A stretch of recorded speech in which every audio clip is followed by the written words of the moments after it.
Israeli settler Yishai Schreiber enjoys a pool filled with fresh water diverted from Palestinian land.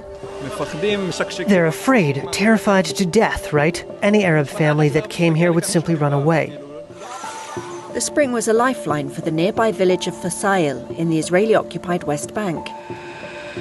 But in June, settlers cut off the Palestinians' irrigation pipes and siphoned the water for their own use, including filling this ancient pool. Settlers soon advertised it as an Israeli tourist attraction. "Welcome to Herod's Pools," the sign reads, bearing the logo of the party of Israeli far-right minister and settler Bezalel Smotrich, who pledged financial support for the development. There are no Palestinians here, only Israeli families. When you show them what the truth is, meaning you show who is strong, who is really the owner of the house, then they will simply flee. Nearby, Saad Nemer's crops are dried out. His greenhouses would usually be full of eggplant, zucchini and watermelon. "We haven't had a drop of water for the past 3 months," the Palestinian farmer says, and many families in Fasail will lose their livelihoods. Nemer said settlers had threatened him and beaten up an employee for attempting to approach the spring as far back as 2 years ago. He showed Reuters land ownership documents, including one from Israel's Kogat military agency, proving both the spring and the pools were on his land. We cannot go fix it or do any maintenance work since 2 settlers arrived there and prevented us.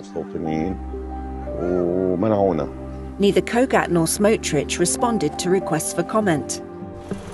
Israel's far-right government has backed a massive expansion of settlements across the West Bank, where settler attacks on Palestinians and seizure of their resources have risen sharply.